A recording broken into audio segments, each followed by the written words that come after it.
अमरीकी हुकाम के मुताबिक कुर्द जंगजुओं ने ईरान में ज़मीनी हमला शुरू कर दिया। हज़ारों कुर्द सरहद पार करके ईरानी इलाकों में दाखिल हो गए। न्यूयॉर्क टाइम्स का कहना है कि अमरीकी CIA की जानिब से कुर्दों को असलहा फराहम किया गया है। कुर्दों की पेशकदमी में मदद के लिए सरहद से ईरान जाने वाली शाहराहों पर, चेक पोस्टों और पासदारान पर अमरीका की शदीद बमबारी। ईरानी खबर एजेंसी ने 3 सरहदी सूबों में कुर्द जंगजुओं के इराक से ईरान में दाखिल होने की खबरों की तरदीद कर दी। रूसी मीडिया के मुताबिक ईरान ने इराकी कुर्दों पर मुबैना हमला किया है, जिससे उनके ठिकानों में आग भड़क उठी।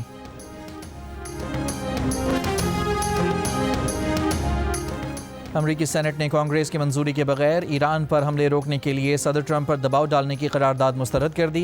100 रुकनी सेनेट में करारदाद 47 के मुकाबले में 53 वोटों से मुस्तरद की गई।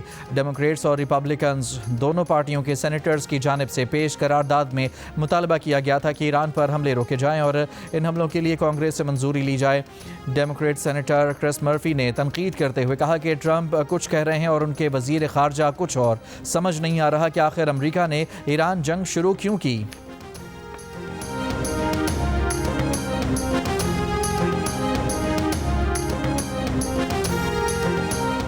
इसराइली और अमरीकी हमलों का छठा रोज़। तेहरान में सुबह सवेरे ज़ोरदार धमाके। खबर एजेंसी के मुताबिक हमले निस्फ शब के बाद से जारी हैं। अस्पतालों, स्कूलों समेत मुख्तलिफ अहदाफ पर हमलों में 1045 अफराद शहीद हो चुके। इसराइली फ़ौज के मुताबिक इसराइली फ़िज़ाइया ईरान पर 5000 टन से ज़्यादा गोला बारूद बरसा चुकी। लबनान के शुमाल में फ़लस्तीनी पनाह गुज़ीन कैंप और जनूबी इलाकों पर इसराइली हमलों में मज़ीद 5 अफराद शहीद।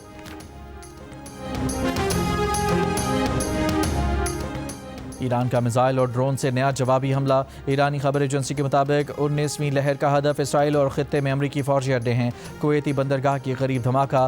कार्गो टैंकर से तेल समंदर में रसने की इत्तला। अमला महफूज। जहाज़ों को तहफ़्फ़ुज़ देने के ट्रंप के बयान पर ईरानी पासदारान का चैलेंज। कहा, ट्रंप अभी तक हरमज़ खोलने के लिए जहाज़ न भेज सके। हरमज़ से एक बूंद तेल नहीं जाने देंगे। अभी समंदर में मिसाइल और ड्रोन के अलावा कुछ बड़ा जाहिर ही नहीं किया।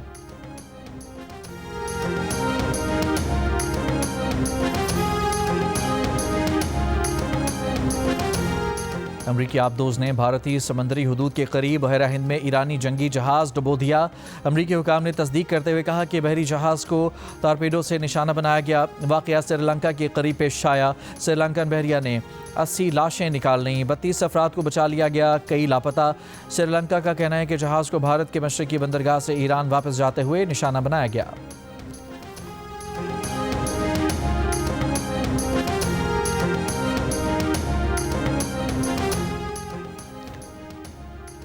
पाकिस्तानी एयरपोर्ट से आज छठे रोज़ मशरक़ वस्ता की 145 परवाज़ें मनसूख। आज कराची से मशरक़ वस्ता की 35, लाहौर की 29 और मुल्तान की 12 परवाज़ें मनसूख।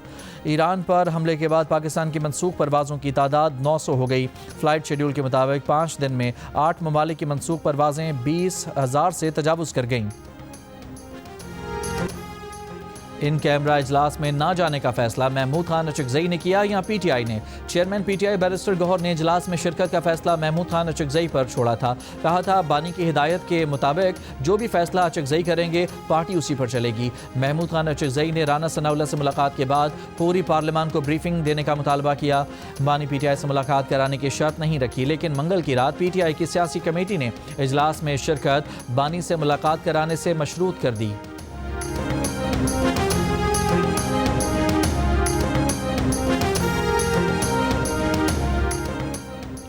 नायब वज़ीर-ए-आज़म इसहाक़ डार की ईरानी सफारत खाने आमद।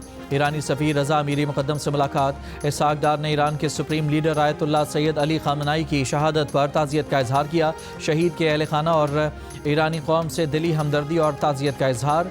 इसहाक़ डार ने कहा कि ईरान के सुप्रीम लीडर की शहादत पर पाकिस्तान की जानिब से ईरानी कौम के गम में शरीक हैं। पाकिस्तान इस मुश्किल घड़ी में बरादर ईरानी अवाम के साथ मुकम्मल यकजहती का इजहार करता है। नायब वज़ीर-ए-आज़म इसहाक़ डार ने ईरानी सफारत खाने की ताज़ियती किताब में पैगाम भी दर्ज किया। फील्ड मार्शल सैयद आसिम मुनीर ने कहा है कि फितनाइल खवारिज और फितनाइल हिंदुस्तान का अफगानिस्तान की सरजमीन पाकिस्तान के खिलाफ दहशतगर्दी के लिए इस्तेमाल करना नाकाबिले कबूल है। उस जानिब पैदा होने वाले हर खतरे को ख़त्म करने के लिए ज़रूरी इक़दाम किए जाएंगे। दोनों जानिब अमन तभी कायम हो सकता है जब अफगान तालिबान दहशतगर्दी और दहशतगर्द तंजीमों की हिमायत से दस्तबरदार हों। फील्ड मार्शल की वाना जनूबी वज़ीरिस्तान के दौरे के मौके पर गुफ्तगू। फील्ड मार्शल ने मगरबी सरहद पर मौजूद सिक्योरिटी सूरत हाल और ऑपरेशनल तैयारियों का जायजा लिया। फील्ड मार्शल को मगरबी सरहद पर सिक्योरिटी सूरत हाल और ऑपरेशन ग़ज़ब लिल हक़ पर ब्रीफिंग दी गई। फील्ड मार्शल ने अगले मोर्चों पर तैनात अफसरान और जवानों से मुलाकात की। फील्ड मार्शल सैयद आसिम मुनीर ने शोहदा की यादगार पर फूल रखे और कहा कि शोहदा की कुर्बानियाँ पाकिस्तान की सलामती और इस्तकामत की बुनियाद हैं। अफगानिस्तान के अहम तरीन बगराम एयरबेस पर पाकिस्तान के कामयाब हमले में एक एयरक्राफ्ट हैंगर और 2 वेयर हाउस तबाह हो गए। अमरीकी अखबार सेटेलाइट तस्वीर सामने ले आया। सिक्योरिटी ज़राए के मुताबिक ताज़ा कार्रवाइयों में पाक फौज ने अफगान तालिबान, फितनाइल खवारिज और फितनाइल हिंदुस्तान के 50 ठिकानों को तबाह कर दिया। वज़ीर इत्तलाआत अताउल्लाह तारड़ के मुताबिक अफगान तालिबान रजीम के 481 कारिंदे हलाक और 700 के करीब जख्मी हो चुके। 226 चेक पोस्टें तबाह कर दी गईं जबकि 35 कब्जे में ले ली गईं। अफगान तालिबान रजीम के 198 टैंक, असलहा बरदार गाड़ियां और आर्टिलरी गन्स तबाह कर दी गई हैं। तफ्तान के रास्ते मजीद 370 तालिब इल्म कोयटा पहुंच गए। जिले इंतजामिया के मुताबिक तफ्तान से अब तक 1000 से ज़ायद पाकिस्तानी वापस पहुंच चुके हैं। गिलगित शहर में नाफिज कर्फ्यू रात 12 बजे उठा लिया गया। तर्जमान जीबी हुकूमत के मुताबिक सरकारी दफातर और बैंक आज से मामूल के मुताबिक खुलेंगे। सरकारी और निजी तालीमी इदारे 8 मार्च तक बंद रहेंगे। किसी भी किस्म के जुलूस, रैली और इज्तिमाआत पर पाबंदी होगी।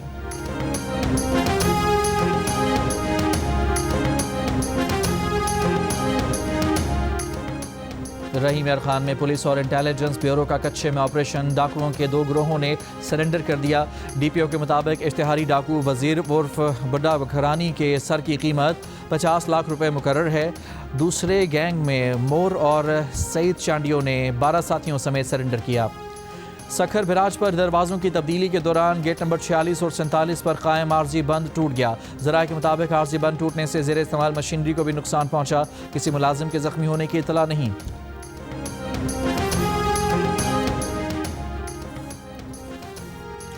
नायब वज़ीर आज़म इसहाक डार का तुर्क वज़ीर ख़ारजा हाकान फिदान से टेलीफोनिक रब्ता।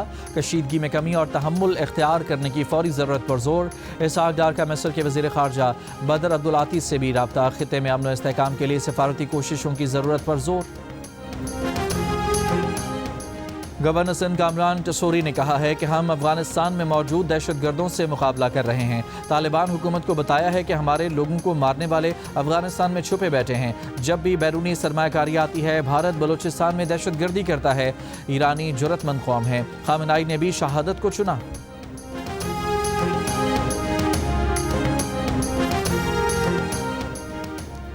ईरान के शाहिद ड्रोन्स अमरीकी फ़िज़ाई दिफा के लिए बड़ा चैलेंज बन चुके हैं। मुमकिन है कि तमाम ड्रोन्स को रोका ना जा सके।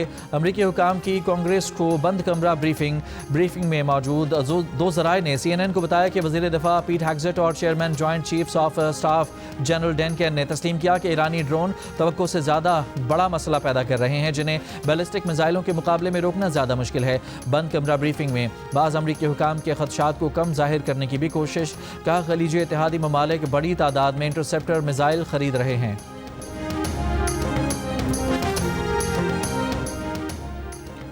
रज़ा पहलवी ने ईरान में इक़्तिदार मुंतकिली के लिए तैयारी कर रखी है। साबिक मलिका ईरान फराह दीबा पहलवी का बयान। कहा सुप्रीम लीडर के कत्ल से अज़ खुद ईरानी निज़ाम ख़त्म नहीं होगा। ईरान की सालमियत का एहतराम और ईरानियों की खुद मंजिल चुनने का हक़ दिया जाए।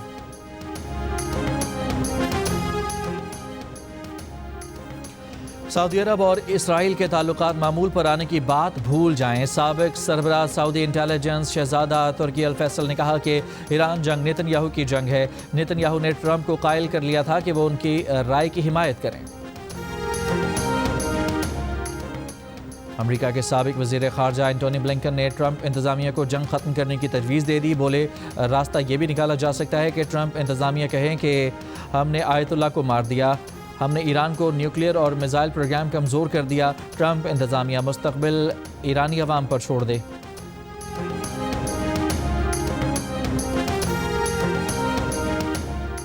MI6 के साबिक सरबराह जॉन सॉवर्स ने कहा है कि ईरान के खिलाफ गैर ज़रूरी जंग लड़ी जा रही है, लेकिन ज़रूरत नहीं थी कि ईरान पर हमला किया जाए क्योंकि ईरान की जानिब से पेशगी हमले का कोई खतरा नहीं था। भारतीय मशकों के बाद वापसी पर भारतीय समंदरी हदूद के करीब ईरानी जहाज़ पर अमरीकी हमले पर भारतीय सियासी और दिफाई हलकों का तशवीश का इजहार। साबिक भारतीय chief of naval staff Arun Prakash ने कहा कि अमरीकी आबदोज का बहरा हिंद में ईरानी जहाज़ पर हमला गैर जिम्मेदाराना इकदाम है। हमले से ईरान जंग की नई जहद खुल गई है। भारतीय अपोजिशन जमात कांग्रेस की हुकूमत पर शदीद तनकीद। कांग्रेस रहनुमा पवन खेड़ा ने सवाल उठा दिया कि क्या भारत का अपने पड़ोस में कोई असर नहीं बचा या भारत ने खामोशी से ये इलाका वाशिंगटन और तल अवीव के हवाले कर दिया है। भारतीय सहाफ़ी राजदीप सरदेसाई ने कहा कि ईरान की जंग भारत के एक कदम मजीद करीब आ गई है। भारतीय सहाफ़ी सोहनसी हैदर ने कहा कि ईरानी बहरी जहाज़ को जंगी मशकों के लिए भारतीय बहरिया ने दावत दी थी। वो भारतीय वजारत खारजा की जानिब से इस मामले पर जवाब की मुंतज़िर हैं। अमरीकी क़यादत में होने वाली जंगों में बहुत बड़े पैमाने पर कीमती इंसानी जानों का ज़िया हुआ। 2003 से 2021 तक जारी रहने वाली इराक जंग में सबसे ज़्यादा 3,15,000 जिंदगियों का खात्मा हुआ, जिनमें 2,10,000 से ज़ायद आम शहरी थे। अमरीकी क़यादत में 2014 से 2021 तक जारी रहने वाली शाम की जंग में 2,69,000 अफराद की जान गई, जिनमें से 1,39,000 आम शहरी थे। अफगानिस्तान में 2001 से 2021 तक 2,43,000 जानें गईं, जिनमें से 70,418 आम शहरी थे। यमन में 2002 से 2021 तक जारी रहने वाली जंग में 1,12,000 अफराद लुक़मा अजल बने, जिनमें से 12,690 आम यमनी शहरी थे। रूसी सदर पुतिन ने कहा है कि तवानाई की कीमतों में इजाफे के बाद रूस यूरोप को गैस सप्लाई रोकने पर गौर कर सकता है। यूरोपीय यूनियन रूसी गैस और LNG पर पाबंदी लगाना चाहती है। पाबंदियां लगी तो रूस के लिए दीगर मंडियों का रुख करना फ़ायदेमंद हो सकता है। रूसी तवानाई पर यूरोप का इन्हिसार कम होने पर मॉस्को चीन समेत दीगर मंडियों की तरफ बढ़ रहा है।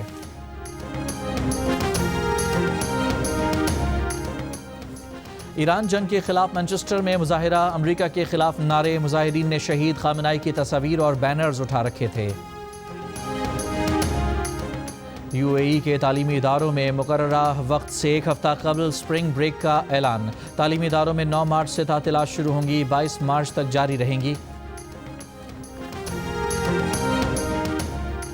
पाकिस्तान क्रिकेट बोर्ड ने बांग्लादेश के खिलाफ वनडे सीरीज़ के लिए 15 रुकनी टीम का ऐलान कर दिया। बाबर आजम, साइम अयूब ड्रॉप, फ़खर जमान और हसन नवाज भी स्क्वाड का हिस्सा नहीं। फास्ट बॉलर शाहीन शाह अफरीदी कप्तान बरकरार। नौजवान साद मसूद, शामिल हुसैन, गाजी गौरी और फैसल अकरम टीम में शामिल। पाकिस्तान और बांग्लादेश के दरमियान 3 वनडे मैचेस की सीरीज़ 11 मार्च से ढाका में खेली जाएगी। टीम के ऐलान से कबल शाहीन शाह अफरीदी और सलमान अली आगा की चेयरमैन PCB मोहसिन नकवी से अलग अलग मुलाकात। टीम की परफॉर्मेंस और मुस्तकबिल के लाहे अमल पर बातचीत।